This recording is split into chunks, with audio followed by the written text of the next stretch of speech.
Hey everyone, this is Stephen Strawn, and I just want to say welcome to my channel, Cast Iron Cookware, where you can find information to help you better collect, restore, and use cast iron cookware.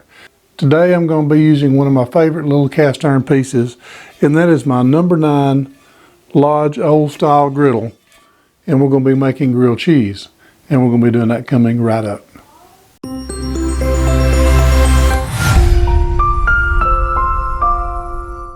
Before we get started, I just want to say thank you to everyone that has chosen to purchase my seasoning product, Easy Beezy Cast Iron Seasoning.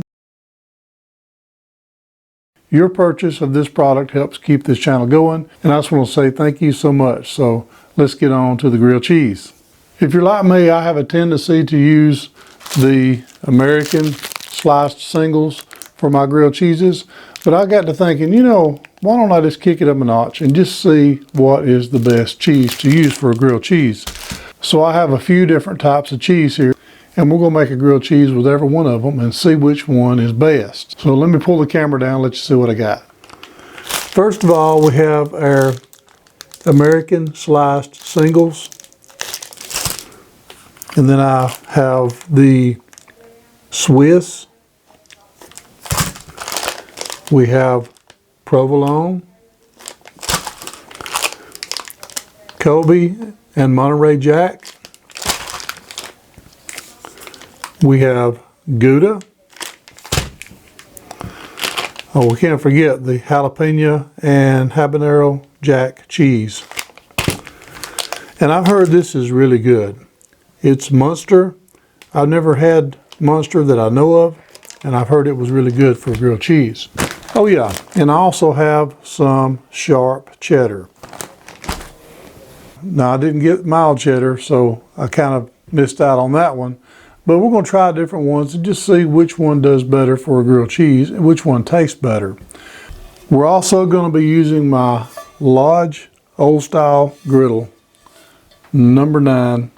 This has been used a lot in this house. And it says made in USA. It's got 9 OG. This one was probably made somewhere in the early 70s, even possibly the late 60s. But it is my go-to griddle for just about everything because you can get the spatula and not have to worry about the edges. So let's go to the kitchen and start our grilled cheeses. And we're at low to medium. I'm going to go ahead and put both slices of bread since this is a nice size.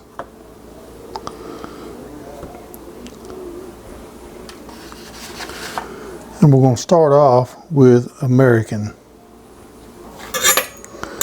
course, I know that it's soaked in the butter.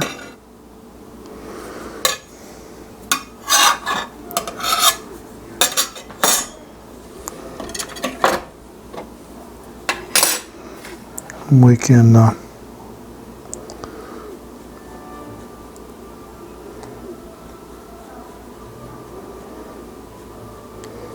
evenly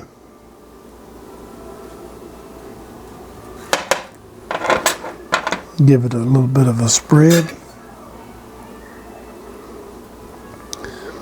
Now I don't like to mash my grilled cheese down. Let's get some butter on the other side. There's a little on there already.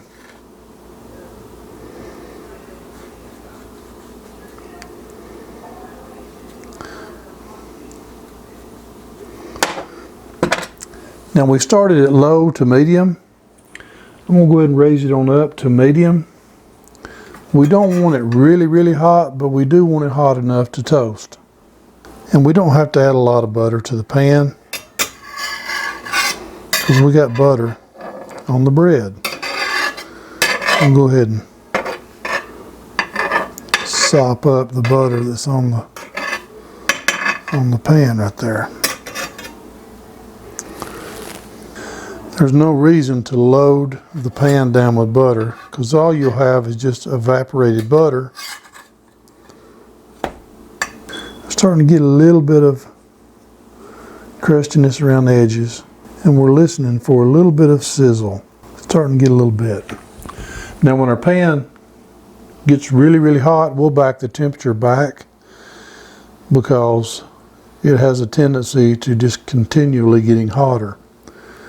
We don't want that. We want the perfect temperature. Now we're getting a golden brown. Like I said, I don't want to mash mine flat, but I will turn it occasionally just to make sure it doesn't burn. Right now we're on medium. See how quickly we're heating up.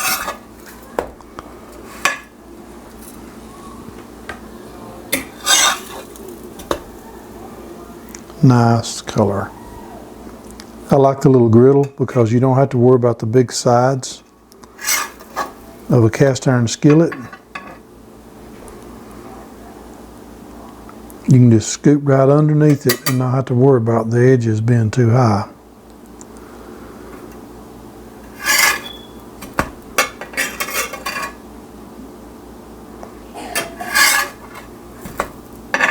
Now this is the color I like. Now we're going to put this on a paper plate. I doubled over a little paper towel because these paper plates will melt. We're going to back our heat down just a little.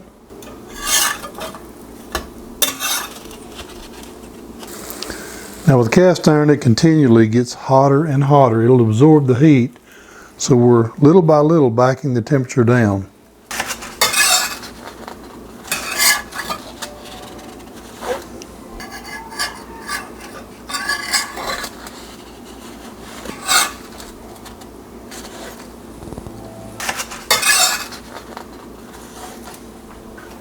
Okay, it's time to cut our stove off, and let's go taste these things. So we have good old American cheese. So we'll go ahead and, it's got a nice little crust and crunch.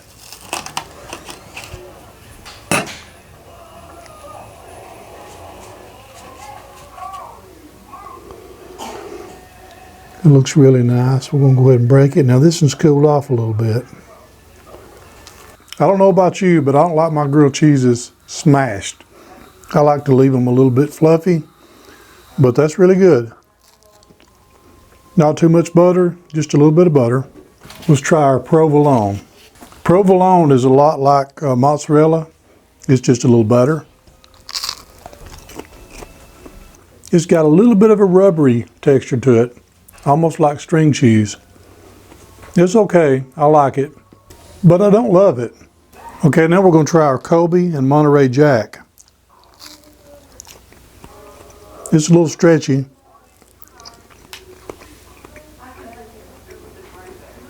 And it's pretty good. Let's wind this around so we don't lose it. I think the Kobe Monterey Jack so far is better. You know, I think I would like American cheese kind of mixed with this. But so far, the Kobe Monterey Jack is my favorite. Now let's try our Swiss. Now I see Swiss all the time because Swiss has got holes in it. And it's a little bit, it's a little bit stretchy, but it's got a little bit of a snap to it. It's good, but it doesn't have a lot of flavor. So far, the Kobe and Monterey Jack is the winner. So let's try one of my favorites. Let's try the habanero jalapeno. Hot jalapeno and habanero Jack. Now we have a little bit of stretchiness.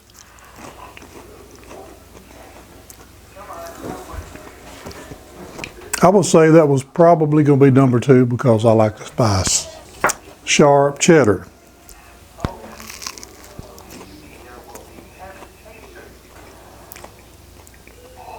There is some flavor there. And I'd say it run a close second with the jalapeno habanero. Now let's try the Gouda. See how good the Gouda is. Now it's got some stretch to it.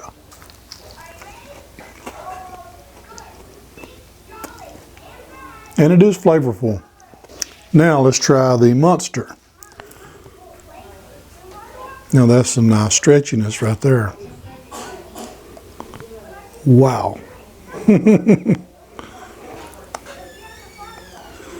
Let's try some flavor. I believe I like the Munster the best. But I think my favorite one of all has got to be the Munster. Secondly would be the Kobe and Monterey Jack. A close third would have to be the jalapeno and habanero pepper jack. Well, I really hope that you enjoyed this video. I really have. I really got in the mood to do a grilled cheese sandwich, and I wanted to try out some different cheeses. So I would like for you to leave it in the comments. What is your favorite cheese for a grilled cheese sandwich? Would you like yours smashed, or would you rather have it left full size? So leave it in the comments which method you subscribe to. So I'm just curious. I hope that you've enjoyed this video, and if you have, please don't forget to subscribe, hit the notification bell, and I promise I'll keep more of them coming. You can also follow Cast Iron Cookware on Facebook, Instagram, and Twitter. You can sign up to receive emails from Cast Iron Cookware. I try to send one out at least once a month. Check out the Cast Iron Cookware Facebook group. There's a lot of great people there who really love cast iron and love sharing. So check that out. I will make sure that I'll leave all of these sites in the video description of this video. I just want to say thank you again for watching Cast Iron Cookware. Before you go, I'd like to share something with you really quickly. In Isaiah chapter 41 verse 10 it says, "Fear thou not, for I am with thee. Be not dismayed, for I am thy God. I will strengthen thee. Yea, I will help thee. Yea, I will uphold thee with the right hand of my righteousness." I just want to say, share the word and be a blessing.